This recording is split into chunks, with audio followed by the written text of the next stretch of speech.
नमस्कार, मी सायली मालवण स्पेशलमध्ये तुम्हा सर्वांचं खूप मनापासून स्वागत करते। मालवणी नॉनव्हेज रेसिपींमध्ये आज आपण बनवणार आहोत झणझणीत असा खेकड्यांचा रस्सा, म्हणजेच मालवणीत आम्ही ह्याला कुर्ल्या असं म्हणतो। तर ह्या नदीतल्या कुर्ल्या पकडून आणल्यानंतर ते साफ करण्यापासून ते तोडायच्या कशा, ते साफ कसं करायचं, हे सर्व आपण या व्हिडिओमध्ये बघणार आहोत। त्यानंतर मालवणी पदार्थ वापरून आम्ही हा रस्सा कसा बनवतो आणि तो चविष्ट कसा होतो ते सुद्धा आपण पाहणार आहोत। हा रस्सा जरी खूप चविष्ट लागत असला तरी हे कुर्ल्या ज्या असतात ते साफ करणं खूपच कठीण काम असतं।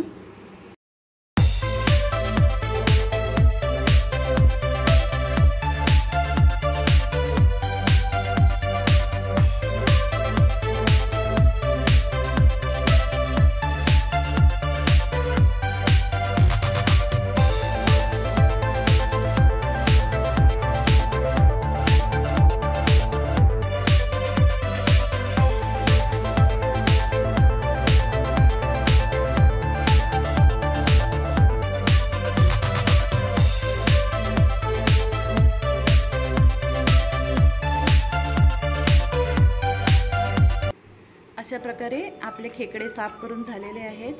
हा रस्सा खायला खूपच चविष्ट लागतो, परंतु ह्यामागे भरपूर मेहनत असते आणि रिस्क सुद्धा असते। या रस्स्यासाठी आता मी इथे काढले मालवणी पद्धतीचं वाटण, कांदा, खोबरं, लसूण, आलं हे मी भाजून घेतलेलं आहे आणि आता मी मिक्सरला लावून घेते आहे। इथे मी फोडणीला तेलामध्ये 2 दालचिनीची पानं, आणखी कांदा टाकलेला आहे अर्धा। त्यामध्ये आता मी टाकते आहे थोडासा टोमॅटो, म्हणजे अर्धा टोमॅटो आहे। कांदा आणि टोमॅटो आपण तेलामध्ये व्यवस्थित मिक्स करून घेऊ, परतून घेऊया आणि हे नरम झाल्यानंतर आपण यामध्ये टाकणार आहोत मालवणी पद्धतीचा भाजका मसाला, किंवा तुम्ही जो वापरता भाजका मसाला तो टाकू शकता। आणि हे मिक्स करून झाल्यानंतर आपण आता यामध्ये टाकणार आहोत साफ केलेले खेकडे। मिश्रण आपण व्यवस्थित असं ढवळून घेऊ। आणखी जरा हे खेकडे शिजायला थोडा वेळ लागतो। आपण आता यामध्ये थोडंसं मीठ टाकते आहे मी, आणि यामध्ये आता टाकूया थोडंसं पाणी। यामध्ये थोडंसं पाणी टाकून हे मी आता 10 मिनिटासाठी मध्यम गॅसवर शिजायला ठेवते आहे। थोडंसं ढवळून घेऊ आणि मी आता यावर ठेवते आहे झाकण, त्यामुळे व्यवस्थित हे मऊ होतील।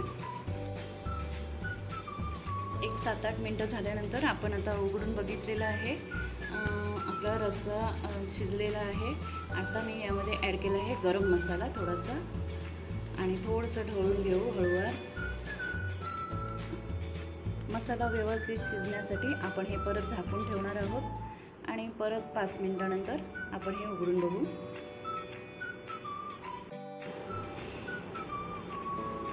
आता हे रस्सा व्यवस्थित शिजलेला आहे। आता आपण यामध्ये घालणार आहोत जे आपण वाटण करून घेतलं होतं मालवणी पद्धतीचं, ते वाटण मी यामध्ये टाकलेलं आहे।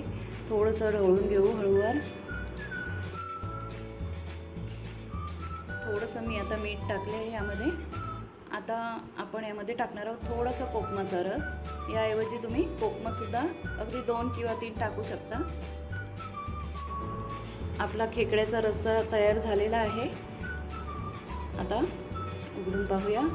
छान असा कलर आलेला आहे, तुम्ही पाहू शकता। पूर्णपणे शिजल्यावर असा कलर येतो। कोथिंबीर फक्त डेकोरेशनसाठी टाकली आहे, तसं काही कोथिंबीर नाही टाकली तरीसुद्धा याची चव अप्रतिम लागते, प्रकृतीला सुद्धा चांगलं असतं। थंडीत वगैरे किंवा पावसामध्ये अतिशय उपयुक्त अशी ही रेसिपी आहे, नक्की करून पहा। कशी झाली मला कमेंटमध्ये नक्की सांगा। व्हिडिओ आवडल्यास लाईक आणि कमेंट नक्की करा। आपल्या चॅनेलला सबस्क्राईब करायला विसरू नका। भेटू पुढील व्हिडिओमध्ये। काळजी घ्या। Thanks for watching.